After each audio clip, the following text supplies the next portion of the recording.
Sigma அப்படின்ற ஒரு படம் வெளியாகிற மாதிரி ஒரு தகவல் தான் இருந்தது. அந்த படத்தை தள்ளி வச்சிருக்காங்க ஆகஸ்ட் அப்படின்றப்போ இதை கோத்துறியாமா? இல்லை நீ இம்மார்டல் கேட்காம சிக்மாவை ஏன் கேட்கறேன்னா எப்படியாவது என்னை கோத்து விட்டுறணும் அதானே? நிச்சயமா இல்ல. ஒரு பெரிய படம் வரும்பொழுது மற்ற படங்கள் தள்ளி போகத்தான் செய்யும். அப்பாவுக்கும் பையனுக்கும் ஏதாவது நான் ஒரு கமெண்ட் பண்ணுவேனா? நானா மாட்டேங்கிறேன் சொல்லு. அழகு தரும் மூலிகைகள், ஆரோக்கியம் தரும் மருத்துவர்கள். டாக்டர் ஸ்ரீவர்மாஸ். ஹாலிடேஸ்னாலே அது நம்ம ஜிடி ஹாலிடேஸ் தான். GT holidays, South India's #1 travel brand. You know you are special when you're with GT Holidays. Medway Hospitals, ஆரோக்கியத்திற்கான சிறந்த வழி. ஸோ அது எதனால இந்த கரெக்டான ஒரு 6 மாசம் டிலே அப்படின்னு உங்களால கணிக்க முடியும்? உண்மையான காரணம் என்னங்கிறது ஹெச் வினோதுக்கு தான் தெரியும். அதை ஈ ஷுட் கம் ஃபார்வர்ட். நான் சொல்ல முடியாது. எனக்கு தெரிஞ்ச ஒரு ரீசன், இன்னைக்கு காலையிலேருந்தே டிக்கெட் ப்ரெஷர், ரொம்ப ஹெவி ப்ரெஷர் இருக்குது. இப்போ இவர் சிஎம் ஆகிட்டாரு, அதனால நான் ஹைப் பண்ணி சொல்லணுன்ற நெசசிட்டியே எனக்கு எப்பவுமே கிடையாது. அவர் அன்னைக்கும் சரி, இன்னைக்கும் சரி, நாளைக்கும் சரி. அந்த 24ஆம் தேதின்னு சொல்லிட்டு ஒரு நாள் முன்கூட்டி வச்சதுக்கான காரணம் 24ன்னு உங்களுக்கு யார் சொன்னா? விஜய் சொன்னாரா? கேவிஎன் ப்ரொடக்ஷன்ஸ் சொன்னாங்களா? டைரக்டர் ஹெச் வினோத் சொன்னாரா? இருந்தாலும் எல்லாருக்கிட்டையும் இருக்க ஒரு பொதுவான கேள்வி, 1000 கோடி அடிக்குமா, அதை எதிர்பார்க்கலாமா? ஆல்மோஸ்ட் எல்லைக்கு கண்டிப்பாக தோல்வி. அடுத்தது பராசக்தி, வெற்றி படம் அல்ல. தாய்க்கிழவி அந்த ஹிட் லிஸ்ட்ல வருது. ஹிட் லிஸ்ட்ல வருது. அந்த எதிர்பார்ப்பு ஹிட் லிஸ்ட்ல ஹிட்டான லிஸ்ட்ல வருது. இல்ல இவ்வளவு பெரிய வெற்றி அடையணும்னு நான் எதிர்பார்க்க நினைக்கவே இல்லை. ரெண்டாவது அந்த லாபத்துல ஒரு பங்கை கூட அவர் நம்ம ராதிகாவுக்கு கொடுத்துட்டார். கருப்பு வந்து இந்த ஆண்டினுடைய மிகப்பெரிய பிளாக் பஸ்டர். இந்த ஆண்டினுடைய as so far. Okay okay okay. Up to yesterday. So far ஒரு கலெக்ஷனா என்ன நம்பர் அப்படின்னு சொல்ல முடியுமா உங்களால? நான் வேண்டாம்னு நினைக்கிறேன். Hello behind it's viewers, Vijay Mangai here. So என் கூட இருக்க ஒரு முக்கியமான நபர் யார் அப்படின்னு பார்த்தா தியேட்டர் ஓனரோட association secretary mister Sridhar sir இருக்காரு. வணக்கம். வணக்கம் சார், எப்படி இருக்கீங்க? நல்லா இருக்கேம்மா. Super sir. ஸோ 23ஆம் தேதி ஜனநாயகன் ரிலீஸ் ஆக போகுது. அதுக்கான எதிர்பார்ப்பு, அதுக்கான செலிப்ரேஷன் எல்லாமே ஃபேன்ஸ் கிடையில ரொம்ப பயங்கரமாக இருக்குது. ஸோ இதை பற்றி உங்களோட எண்ணம் என்னவா இருக்குது? ரொம்ப மகிழ்ச்சியாக ஃபீல் பண்ணுறேம்மா. நான் இந்த மாதம் ஜூலை 4ஆம் தேதியே என்னுடைய ட்விட்டர் அக்கௌண்ட்டில் நான் போட்டுட்டேன். ஜூலை 23 தான் ரிலீஸ் டேட்னு சொல்லிட்டு எனக்கு தெரிஞ்சதுனால நான் போட்டேன். அது இப்போ கன்ஃபார்ம் ஆகிடுச்சு. நேற்றுக்கு மத்தியானம் 2:30க்கு தான் அனௌன்ஸ் பண்ணாங்க. அதுக்கப்புறம் தியேட்டர் புக்கிங்ஸு கன்ஃபர்மேஷன் அதெல்லாம் ரொம்ப ஃபாஸ்ட்டாக போயிட்டுருக்கு. ஒன்றும் ஒரு ப்ராப்ளமும் இல்லை.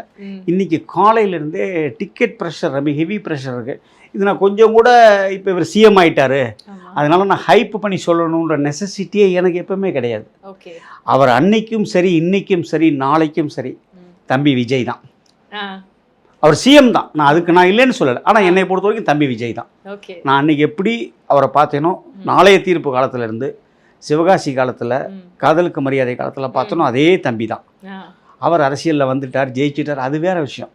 இன்னமும் ஹைப், மிகப்பெரிய ஹைப் இருக்குது. ஒவ்வொரு தியேட்டருக்காரனும் என்ன மாதிரி சிரமத்தில் இருக்குன்னு சொல்லிடுறேன். எனக்கு என்னுடைய தியேட்டரில் 400 டிக்கெட் இருக்கும், இல்லை 500 டிக்கெட் இருக்கும், இல்லை 315 இருக்கும். அந்த 315 வச்சுட்டு நான் எப்படி எல்லாரையும் சாட்டிஸ்ஃபை பண்ண முடியும்? First day first show. அந்த மாதிரி ப்ராப்ளம்ஸ் எனக்கு இருக்குது. என்னென்னா வியாழன், வெள்ளி, சனி, ஞாயிறு 20 ஷோ இருக்குது. அந்த 20 ஷோவில் கொஞ்சம் அட்ஜஸ்ட் பண்ணி அகாமடேட் பண்ணிட்டேன்னாக்கா I will be happy. They will also be happy. Okay. அந்த 24ஆம் தேதின்னு சொல்லிட்டு ஒரு நாள் முன்கூட்டி வச்சதுக்கான காரணம் 24ன்னு உங்களுக்கு யார் சொன்னா? விஜய் சொன்னாரா? கேவிஎன் ப்ரொடக்ஷன்ஸ் சொன்னாங்களா? டைரக்டர் ஹெச் வினோத் சொன்னாரா? யார் சொன்னா?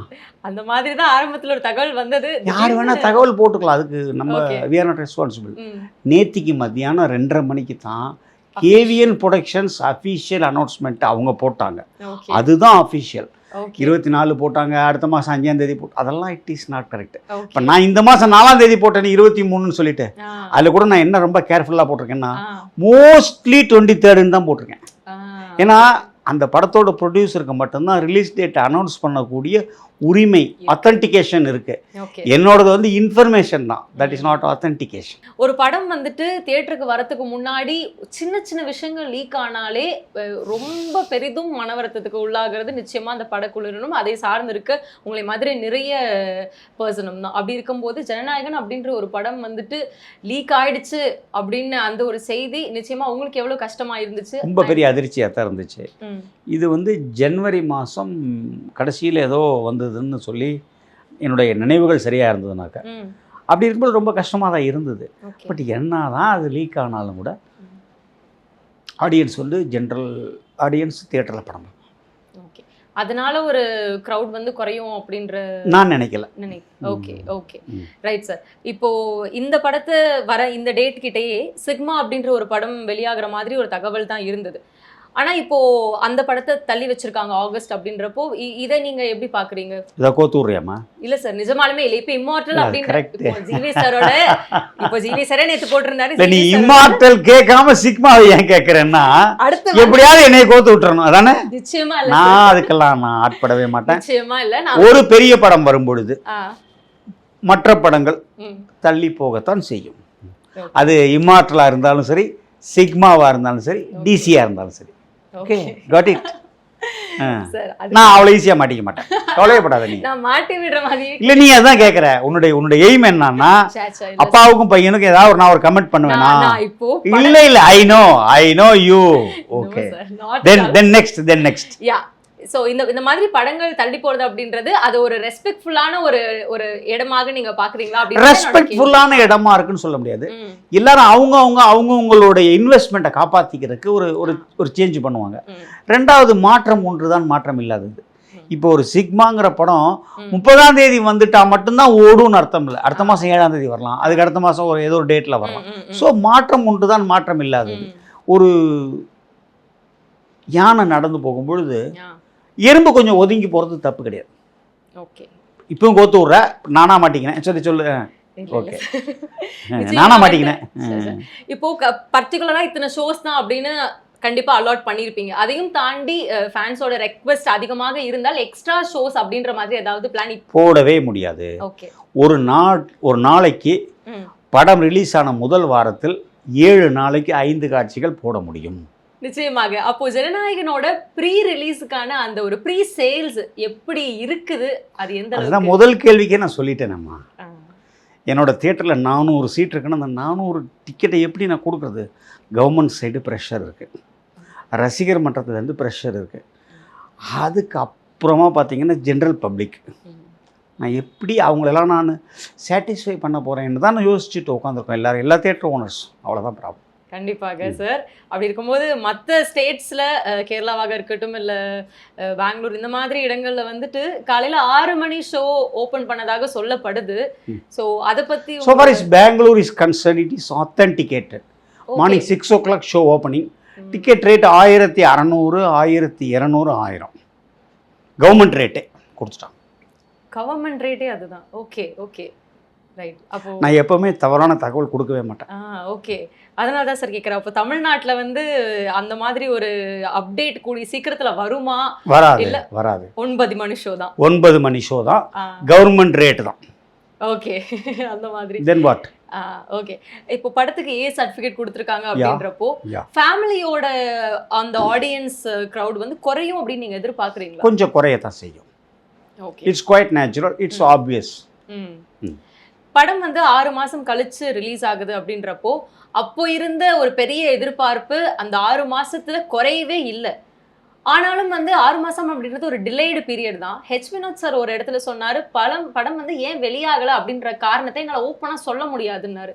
ஸோ அது எதனால இந்த கரெக்டான ஒரு 6 மாதம் டிலே அப்படின்னு உங்களால் கணிக்க முடியும்? உண்மையான காரணம் என்னங்கிறது வினோத்துக்கு தான் தெரியும். ஓகே, அதை he should come forward. Okay, நான் சொல்ல முடியாது.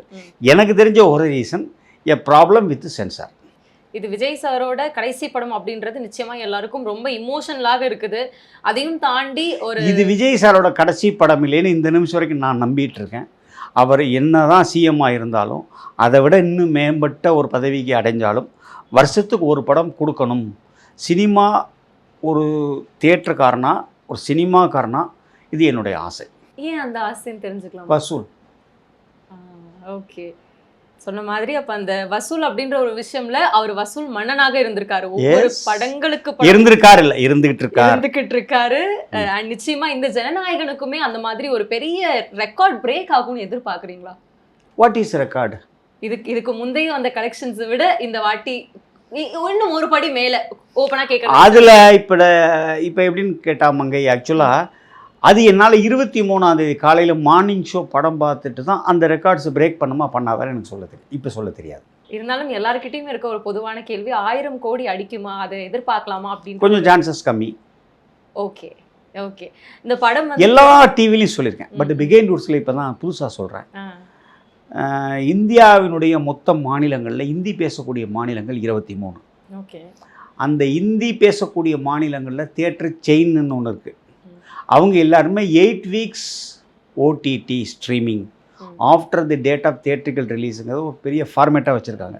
இந்த 8 வாரம் கழித்து ஓடிடியில் கொடுத்தா தான் அவங்களோட செயின்ஸில் படங்கள் நிறைய விழுகும். அந்த செயின்ஸில் நிறைய விழுந்து நம்பர் ஆஃப் தியேட்டர்ஸ் இந்திய அளவில் அதிகமாக இருந்தால்தான் நீங்கள் அந்த 1000 கோடிங்கிற பெஞ்ச் மார்க்கை டச் பண்ண முடியும். அது ரொம்ப பேருக்கு புரியவே இல்லை. நானும் பலமுறை பல இன்டர்வியூவில் சொல்லிட்டேன். அது எல்லாருமே நம்மளை வந்து ஜப்பானின்னு சொல்கிறாங்க. யாருமே கோபாலகிருஷ்ணன் ஒத்துக்க மாட்டேங்கிறாங்க. அது எனக்கு தெரியல. பட் இதுதான் ரீசன். ஓகே. ஆனால் கொஞ்சம் கம்மி தான். இந்தி பெல்ட்டில் நிறைய தேட்டர்ஸ் விழுகணும். விழுந்தால் தான் அப்நார்மல் கலெக்ஷன் வந்து அந்த 1000 crores பெஞ்ச் மார்க்கை ரீச் பண்ண முடியும். ஓகே. இவ்வளோதான் சிம்பிள். ரொம்ப என்கிட்ட சில படங்களோட லிஸ்ட் இருக்குது சார். ஸோ அந்த படங்களோட வெற்றி எப்படி இருந்தது இந்த வருடம் அப்படின்றத நீங்கள் சொல்லுங்கள் சார். தாராளமாக. ஸோ முதல் படம் வந்துட்டு எல்ஐக்கு கண்டிப்பாக தோல்வி படம். ஸோ நீங்கள் எதிர்பார்த்தீங்களா அது as a theatre owner? Yes. Pradeep ரங்கநாதனுடைய 4வது 5வது படம்னு நினைக்கிறேன். ஏற்கனவே ஒரு 3 வெற்றியை கொடுத்துருக்காரு. அதனால் இது வெற்றி அடையும்னு நினச்சேன். பட் வெற்றி அடையலை. ஓகே. அடுத்தது பராசக்தி. வெற்றி படம் அல்ல. அண்ட் அடுத்தபடியாக யூத். வெற்றி படம். ஓகே. நான் முதல்ல சொன்ன அந்த லிஸ்ட்டில் வந்துச்சு. அந்த லிஸ்ட்லேயே அது வந்துருச்சு. ஆனால் கலெக்ஷன் படி பார்க்கும்போது இந்த அளவுக்கு ஒரு கலெக்ஷனை தொடும் அப்படின்ற ஒரு விஷயம் எவ்வளவு சந்தோஷமாகவும் ஆச்சரியமாகவும் ரொம்ப பெரிய சந்தோஷமாக இருந்தது. அந்த தம்பி கென் கருணாசனுடைய உழைப்புக்கு கிடைத்த வெற்றி. அந்த பையன் வந்து ஒரு யூனிட்டாக ஒரு ஃப்ரெண்ட்ஸ் எல்லாம் சேர்ந்து ஒரு ஒரு ஒரு ஒரு ஒரு யூனிட்டாக பண்ணியிருக்காங்க. அதுக்கு அந்த உழைப்புக்கு கடவுள் ஒரு மிகப்பெரிய ஒரு ரிவார்டை கொடுத்துருக்கான்னு தான் நான் நினைக்கிறேன். அடுத்த படம் பிளாஸ்ட். மிகப்பெரிய வெற்றி. தாய்க்கிழவி. முதலே சொல்லிட்டேனே.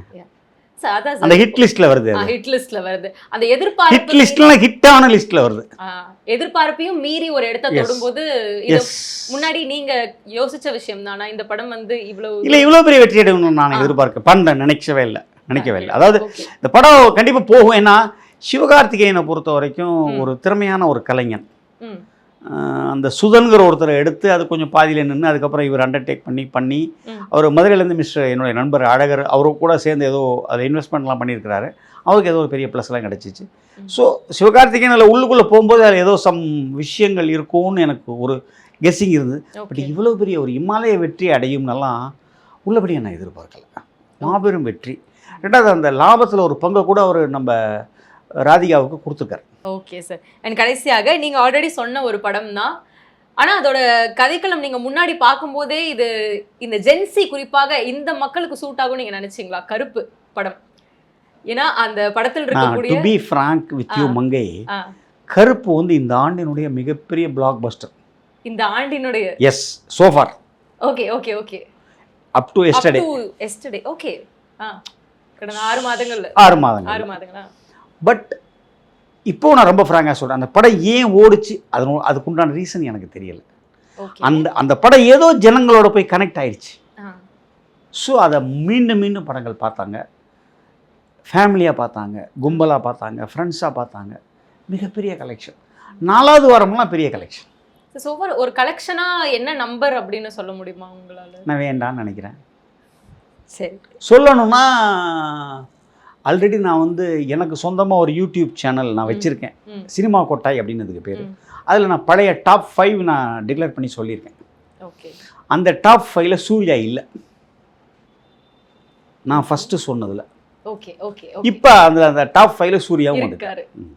Okay sir. ஜனநாயகன் படத்தில் மாண்புமிகு முதலமைச்சர் அவர்களோட ஜனநாயகன் அப்படின்ற வரக்கூடிய ஒரு டைட்டில் கார்டு. இந்த டைட்டில் கார்டு அது உண்மைதானே? அது நிச்சயமா சார். அதான் சொல்றோம். அவர் சிஎம், ஆமா, அவர் ஹீரோ. நீங்க ஜனவரி 9 படம் விட்டுருந்தீங்கன்னா தளபதி விஜய்னு தான் போட்டிருக்கணும், வேற வழியே கிடையாது. நீங்க ஆஃப்டர் மே 4க்கு அப்புறம் பண்றதுனால தளபதிங்கிறத எடுத்துட்டு சிஎம் விஜய்னு தான் போடணும். நியாயம் குவைட் நேச்சுரல் தானே. இல்லை, அவரை மாண்புமிகு முதலமைச்சராக பார்க்கும்போது எனக்கு பெரிய மகிழ்ச்சி இருக்குமா. அதெல்லாம் ஒன்றும் எனக்கு ஒன்றும் செகண்ட் ஒப்பீனியன் கிடையாது. அதாவது லஞ்சத்தை வந்து ரொம்ப ஒழிக்கணும், குறைக்கணும் அப்படிங்கிறதுல ஒரு மிகப்பெரிய அளவில் போராடிக்கிட்டு இருக்கிறாரு. 1 or 2 stray incidents may be there. அதே மாதிரி சட்டம் ஒழுங்கை பாதுகாக்கணும்னு அவர் ரொம்ப ஒரு விஷயங்கள் பண்ணுறாரு. பெண்களுக்கு பாதுகாப்பு அப்படிங்கிற ஒரு விஷயத்தில் முன்னெடுத்து போகிறாரு. இந்த 3 விஷயத்துலேயும் அவன் சக்ஸஸ் பண்ணிட்டார்னா, பெண்கள் பாதுகாப்பு, ஓகே சட்டம் ஒழுங்கு, ஓகே லஞ்சம் இல்லாத தமிழ்நாடு, ஓகே இது 3ஐயும் அவர் பண்ணிட்டார்னு சொன்னால் ரொம்ப வருஷத்துக்கு அவரை அந்த பதவியை விட்டு எடுக்க முடியாது. வர இந்த கடந்த 6 மாதங்கள்ல நீங்க பார்த்து பிரம்மி படைஞ்ச ஒரு பெஸ்ட் கலெக்ஷன்னா நீங்க என்ன சொல்லுவீங்க? இது வரைக்கும் ஒரு 8 படங்கள் இந்த ஆண்டு மிகப்பெரிய வெற்றி அடைஞ்சிருக்கு. ஃபர்ஸ்ட் அண்ட் ஃபார்மோஸ்ட் டி தம்பி தலைவர் தலைமையில், தலைவர் தம்பி தலைமையில். அப்புறம் அந்த அந்த டூரிஸ்ட் ஃபேமிலி டைரக்டர் ஒரு படம் ஒன்று நடித்தார், லவ் வித் லவ். தென் தாய் கிழவி. ஓகே. அதுக்கு அடுத்தது துரந்தர். ஓகே. அதுக்கு அடுத்தது யூத், கருப்பு, பிளாக் பஸ்டர். அதுக்கப்புறம் பிளாஸ்ட். அதுக்கப்புறம் கட்டா குஸ்தி 2, இதய முரளி. இந்த மாதிரி படங்கள் ஏதோ 1-2 விட்டுருக்கலாம். மேக்ஸிமம் நான் ரைட்டாக சொல்லிட்டேன்னு நான் நினைக்கிறேன். நிச்சயமாக ஒரு நல்ல கலெக்ஷன்ஸை தியேட்டருக்கு ஒரு நல்ல ஆடியன்ஸை வந்து கூட்டிட்டு வந்து நிறைய படங்கள் வந்திருக்கு. எஸ். ஜனநாயகனுக்கு அடுத்து நீங்க எதிர்பார்க்குற படம்னா என்னவா இருக்கும்? ஆனால் இப்போ நான் வந்து சொல்றது என்னோட சொந்த கருத்து தான். நிச்சயமா ஜனநாயகனுக்கு அப்புறமே ஒரு பெரிய செயின் ஆஃப் பிக்சர்ஸ் இருக்குது. அதாவது 23 ஜனநாயகன் விட்டுடலாம். அடுத்த மாதம் 7ஆம் தேதி ஏதோ 2-3 படங்கள் பேர் சொல்கிறாங்க, எனக்கு தெரியலை. அதுக்கு அடுத்தது 14ஆம் தேதி சூர்யா, விஸ்வநாத் அண்ட் சன்ஸ். 26ஆம் தேதி டாக்ஸிக். 28ஆம் தேதி ஒரு பெரிய படம் வருதுன்னு சொல்கிறாங்க. எனக்கு அது நேம் தெரியுது, ஆனால் சொல்கிறதுக்கு இல்லை, நான் சொல்லக்கூடாது, அது ப்ரொடியூசர் தான் சொல்லணும். அதுக்கப்புறம் செப்டம்பரில் மண்டாடின்னு ஒரு படம் இருக்குது. அப்புறம் பார்த்தீங்கன்னா செப்டம்பரில் 2-3 படம் இருக்குது. அப்புறம் ரஜினி சார் படம் இருக்குது, அந்த பூஜா ஹாலிடேஸ்க்கு வருதுன்னு நினைக்கிறேன். அதுக்கப்புறம் சேயோன்னு ஒரு படம் வருது, சிவா கார்த்திகேயன் படம். அதுக்கப்புறம் ஓம்னு ஒரு படம், தனுஷ் படம் வருது. அப்புறம் ராமாயணம் வருது, வாரணாசி வருது. இப்படி பார்த்தோம்னா எனக்கு தெரிஞ்சு 27 மே வரைக்கும் 2 வாரத்துக்கு ஒருக்கா படம் இருந்துக்கிட்டே இருக்கும்னு நான் நினைக்கிறேன். ஜெயம் ரவியோட கராத்தே பாபுன்னு ஒரு படம் ஒன்று வருது. யார் யாருக்கெல்லாம் படம் இல்லைன்னு சொன்னால், கமல் சாருக்கு படம் இல்லை, அடுத்த ப்ரொடக்ஷன் இன்னும் ஸ்டார்ட் பண்ணல. அஜித்துக்கு இன்னும் படம் ப்ரொடக்ஷன் ஸ்டார்ட் பண்ணல. 1, 2 பாக்கி ஜெயம் ரவிக்கு படம் இருக்குது, தனுஷுக்கு இருக்குது, சூர்யாவுக்கு இருக்குது, கார்த்திக்கு சர்தார் இருக்குது, சர்தார் 2 இருக்குது, சிம்புக்கு அரசன் இருக்குது, பிரதீப் ரங்கநாதன் ஒரு ப்ரொடக்ஷன் ஸ்டார்ட் பண்ணியிருக்கிறாரு. வரிசை எல்லாருக்கும் படங்கள் இருக்கும். நிச்சயமாக அந்த படங்கள்ல நீங்க பர்டிகுலரா சொல்றதுக்கு எதுவுமே இல்லை. நிச்சயமா எல்லா படமும் ஜெயிக்கணும், எல்லா படமும் கலெக்ஷன் ஆகணும். எங்களோட ஃபர்ஸ்ட் பாக்ஸ் ஆஃபீஸ் ரொம்பணும். அது மூலமாக நான் டிஸ்ட்ரிபியூட்டருக்கு ஷேர் தருவேன். டிஸ்ட்ரிபியூட்டர் அதை எடுத்துகிட்டு போய் ப்ரொடியூசருக்கு தருவார், ப்ரொடியூசர் அதை எடுத்துகிட்டு போய் ஆர்டிஸ்ட் அண்ட் டெக்னீஷியன்ஸுக்கு தருவார். So it is a chain. Okay. அந்த செயின்ல வந்துட்டு ஏதாவது ஒரு சின்ன விஷயமாவது மாறுதல் நடக்கும்னு நீங்க நம்புறீங்களா? ஏன்னா இது விஜய் சாரோட கடைசி படம் அப்படின்றதுனால அடுத்து ஏதாவது ஒரு மாறுதல் நடக்கும்னு நீங்க நம்புறீங்களா? மங்கை, என்ன மாதிரி மாறுதல் நடக்கணும்னு நீ நினைக்கிற, நீ விரும்புகிற சொல்லு. இல்லை எனக்கு தெரியல, அதுக்காக கேட்குறேன். இல்லை சார், கண்டிப்பாக ஃபேன்ஸ் அப்படின்றவங்க நிறைய ஸ்பிட் ஆவாங்க. ஸோ யாரோட படங்களுக்கு அதிக எதிர்பார்ப்பு இருக்குது அப்படின்றது தான் ஒரு கேள்வி. எல்லாருடைய படங்களுக்கும் அவங்க ரசிகர்கள் மத்தியில் எதிர்பார்ப்பு இருக்கத்தான் செய்யும். Okay, it is quite natural. But on the other hand, அந்த நடிகருடைய ரசிகர்கள் மாத்திரம் இல்லாமல் ஜென்ரல் பப்ளிக்னு இருக்காங்க இல்லையா, பொதுமக்கள், பொது ஆடியன்ஸ், அவங்க லைக் பண்ணாங்கன்னா படம் அதிரி புதிரி. இப்போ போன வருஷம் எடுத்துக்கிட்டோம்னா தலைவன் தலைவின்னு ஒரு படம். ஆமாம், அதில் விஜய் சேதுபதியோட ரசிகர்கள் மாத்திரம் அந்த ஒரு லேடி ஆர்டிஸ்ட், ஒரு அருமையான ஆர்டிஸ்ட், எனக்கு அந்த பொண்ணு ரொம்ப பிடிக்கும். எனக்கு அது நித்யா மேனன். ஸோ அவங்க 2 பேரோட ஆடியன்ஸ்னால இவ்வளோ பெரிய கலெக்ஷன் வந்துச்சா? கிடையவே கிடையாது. அது ஒரு எக்ஸ்ட்ராடினரி ஹிட். இப்போ இந்த வருஷம் கருப்புன்ற ஒரு படம் சூர்யாக்காக ஓடிச்சா, பாலாஜிக்காக ஓடிச்சா, த்ரிஷாக்காக ஓடிச்சா, கதைக்காக ஓடிச்சா, சாய் அபயங்கருக்காக ஓடிச்சா.